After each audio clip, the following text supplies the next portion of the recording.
తెలియదు మరి.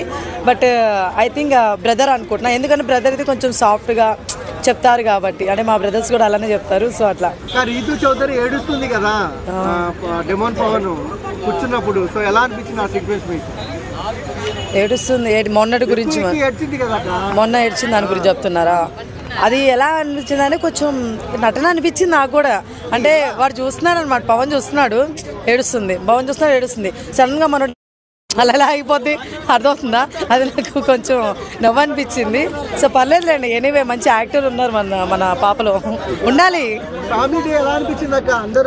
చాలా బాగుంది ఫ్యామిలీ వీక్, చాలా బాగుంది, చాలా ఎమోషనల్ కూడిన విధంగా ఉందన్నమాట. అన్ని సీజన్లో కన్నా ఈ సీజన్ చాలా బాగా అనిపించింది ఫ్యామిలీ వీక్ మాత్రం.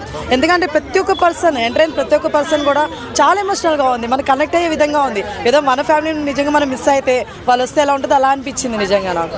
అంటే బిగ్ బాస్ ఈ మధ్య కాలంలో డౌన్ అయింది అనుకోవచ్చాక? అలా ఏం లేదండి, ఇప్పుడే ఇంకా టీఆర్పీ అదిరిపోతా చూడండి. ఇప్పుడు దివ్య గారు వెళ్ళిపోయినప్పటి నుంచి అంటే ఐబొమ్మలు లాంటివి ఎక్కువ న్యూస్లు అయిపోయినాయి అనమాట, అందువల్ల ఇవి తక్కువ అయిపోతున్నాయి. నాది అయిపోయింది తమ్ముడు, 1 మిలియన్ వెళ్ళిపోయింది నిన్న బెజవాడ కృష్ణ దాంట్లో. ఏడుతున్నా దాని గురించి.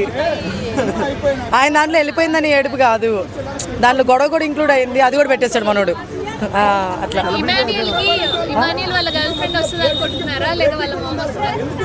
ఇది సస్పెన్సేనబ్బా, నాకు తెలీదు. బై మిస్టేక్గా వాళ్ళ బ్రదర్ అనుకుంటున్నాను నేను, మదర్ కాదు, ఇమ్మాన్యుల్ గారు వాళ్ళ బ్రదర్ అనుకుంటున్నాను. అంటే గర్ల్ ఫ్రెండ్ గురించి చెప్పి కూడా చాలా సార్లు ఎమోషనల్ అయ్యాడు, వాయిస్ మెసేజ్ కూడా వచ్చింది కదా. లైక్ వాయిస్ మెసేజ్ వచ్చింది కాబట్టి బ్రదర్ రావచ్చు అని అనుకుంటున్నా. అట్లా లేదు అని చెప్పేసి లవర్ గాని వస్తే మామూలుగా ఉండదు, ఇంకా ఫుల్. అంటే ఈ వీక్ ఓటింగ్ రేటింగ్ చూసుకుంటే చాలా వరకు కళ్యాణే టాప్ లో ఉన్నాడు. నిజంగానే నిద్రపోలేదు పాపం. ఇమ్మాన్యుల్ గారు నామినేషన్స్ కి వచ్చారని వాళ్ళకి మర్చిపోయారేమో, తెలియదేమో, ఎందుకంటే ఇప్పటివరకు లేరు కదా. సో ఇప్పుడు కూడా ఎందుకు ఉంటాడు మన ఇమ్మాన్యుల్ అనుకున్నారేమో. అయ్యా చూడండి అయ్యా, కొంచెం ఇమ్మాన్యుల్ గారు నామినేషన్స్ లో ఉన్నారు, టాప్ లో పెట్టండి. పాపం బాగానే ఆడుతున్నాడు కదా, టాప్ లో పెట్టండి. దివ్య ఫైనల్ ఎవరు వస్తారు అనుకుంటున్నారు? ఇమ్మాన్యుల్ గారు అనుకుంటున్నాను. సో ఇమ్మాన్యుల్ కాకుండా ఇంకెవరైనా వస్తే మాత్రం బాధేస్తుంది నాకు, ఎందుకంటే ఫస్ట్ నుంచి ఎఫర్ట్స్ పెట్టారు తను.